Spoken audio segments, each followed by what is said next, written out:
Bonjour, moi c'est Théo, j'ai 13 ans et je vais vous raconter une de mes aventures. Pour vous situer, alors là c'est la France et moi j'habite ici. C'est un petit village à côté de Montpellier. En me baladant, j'ai croisé plusieurs personnes avec des jumelles.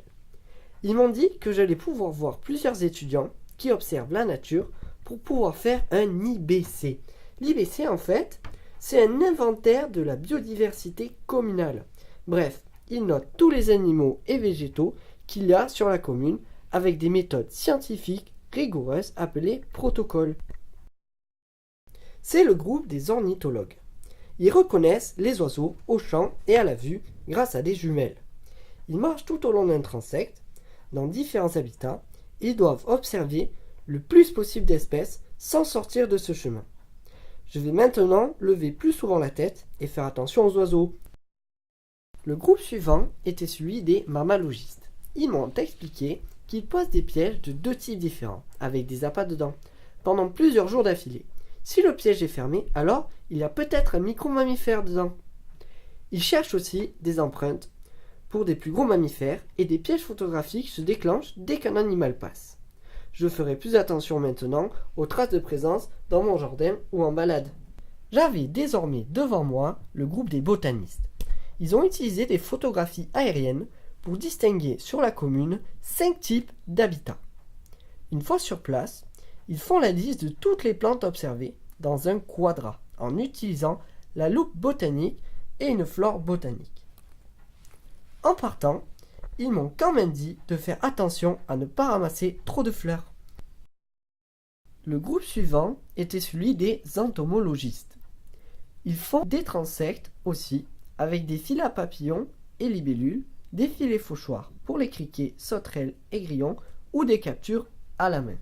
L'étudiant a regardé dans son livre, a sorti des mots assez compliqués et m'a dit qu'il s'agissait d'un vulcain. Maintenant, je sais qu'à Noël, je vais demander un filet à papillons. Le groupe suivant était celui des herpétologistes. Ils étudient les reptiles et les amphibiens.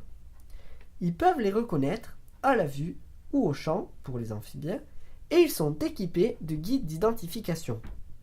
Ils recherchent par déambulation aléatoire, la journée les reptiles se dorant au soleil et le soir des amphibiens dans les mares équipés de waders.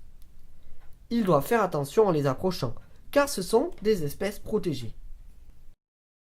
En rentrant, j'ai rencontré le groupe des chiroptérologues qui étudient les seuls mammifères volants.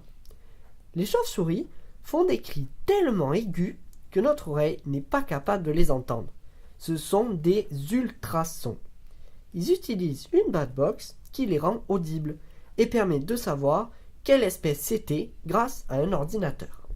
Ils regardent aussi dans des grottes, sous des ponts et dans des caves pour trouver des chauves-souris en hibernation. Après cette folle journée, je suis rentré parce qu'il commençait vraiment à se faire tard. Et vous savez quoi? J'ai vu des affiches sur l'IBC faites par ces étudiants. Bientôt, ils vont faire une exposition à Saint-Clément-de-Rivière. Elle sera ouverte à tous pour présenter leurs résultats. Voilà, c'était mon aventure. J'espère que ça vous a plu. Merci et à bientôt pour une nouvelle aventure.